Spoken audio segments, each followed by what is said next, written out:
Hello YouTube channel family, કેમ છો બધા મિત્રો? મજામાં છો? મજામાં જ હશો તો આજે છે 15મી ઓગસ્ટ. તો આપણે જવાનું છે ઉષા કોટરા પ્રાથમિક શાળાએ, જ્યાં જે કાર્યક્રમ રાખેલો છે 15મી ઓગસ્ટનો, તો તે જોવા જવાનું છે. અને આ ચેનલમાં તમે નવા હોય તો આ ચેનલ છે મિત્રો મારી રીતે સબસ્ક્રાઈબ કરી લેજો અને વિડીયોને લાઈક શેર કરવાનું ભૂલતા નહીં. તો હાલો અમે જઈએ કોટડા, તો વિડીયોમાં આગળ જોતા રહેજો. જો મિત્રો આપણી ગાડી છે, જો આ રસ્તો છે, ચાલો આપણે જઈએ કોટડા.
વિવેકાનંદે કહ્યું છે, give me 100 Nachiketa and I will change the world. મને 100 નચિકેતા આપો, હું દુનિયા બદલી દઈશ.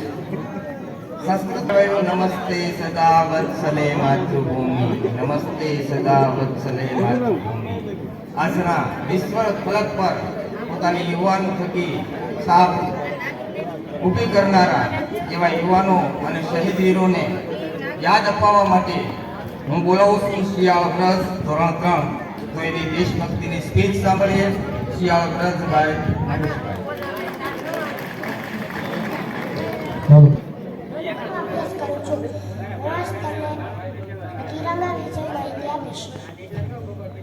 આપણો રાષ્ટ્રીય ધ્વજ છે. આપણા રાષ્ટ્રીય ધ્વજ સૌથી ઉપર કેસરી રંગનો પટ્ટો હોય છે. તે દેશની આબાદી સમૃદ્ધિ દેશ માટે બલિદાન આપવાની પ્રેરણા આપે છે. રાષ્ટ્રીય ધ્વજમાં વચ્ચે સફેદ રંગનો પટ્ટો હોય છે. તે શાંતિનું પ્રતીક હોય છે.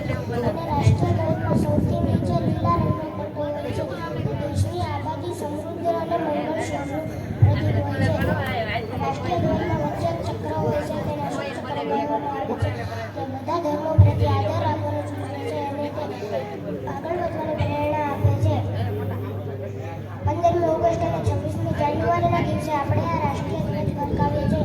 રાષ્ટ્રીય ધ્વજ સામે સલામી આપીએ છીએ અને રાષ્ટ્રીય ધ્વજ ગીત ગાઈએ છીએ. રાષ્ટ્રીય ધ્વજ આપણા દેશની શાન છે. આપણે તેનો આદર કરીએ છીએ અને તેનું રક્ષણ કરવાની જવાબદારી આપણી હોય છે.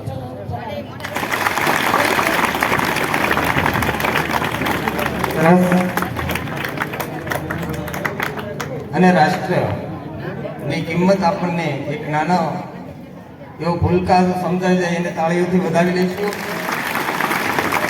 તિરંગો જેમાં કેસરી એ બલિદાનનું પ્રતીક, સફેદ એ શાંતિનું પ્રતીક અને હરો એટલે કે લીલો એ પ્રગતિનું પ્રતીક છે. એનું સન્માન હંમેશા આપણે કરવું જોઈએ. આપણે કાર્યક્રમના અંત તરફ જઈએ છીએ ત્યારે હું સરકારી પ્રાથમિક શાળાના આચાર્ય શ્રી મનજીભાઈ બોરીચાને વિનંતી કરીશ કે તેઓ આપ સૌને આભાર વિધિથી નવાજશે.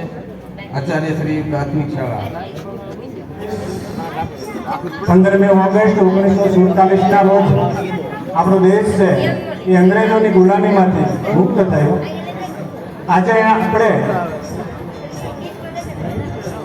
78 વર્ષે આઝાદીના પૂરા કર્યા છે. આપણો દેશ છે જ્યારે આઝાદ થયો ત્યારે આપણે સમાનતા, બંધુતા, ભાઈચારા, ધર્મનિરપેક્ષતાના પાયા ઉપર આપણો દેશ છે આઝાદ થયો. હજી પણ આપણે જોઈએ છીએ કે આપણા દેશની અંદર છે એ અંધશ્રદ્ધા, આવા બધા કુરિવાજો, શિક્ષણ પ્રત્યેનો અભાવ, આવું બધું ઘણું જોવા મળે છે. તો આજના આ 78માં સ્વાતંત્ર્ય દિન નિમિત્તે ઉપસ્થિત ગામના સરપંચશ્રી તથા ઉપસરપંચશ્રી,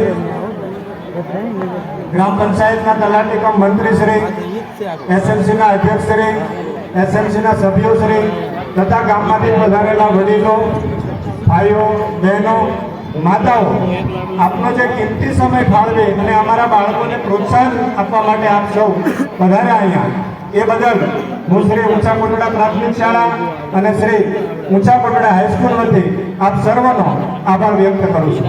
અસ્તુ.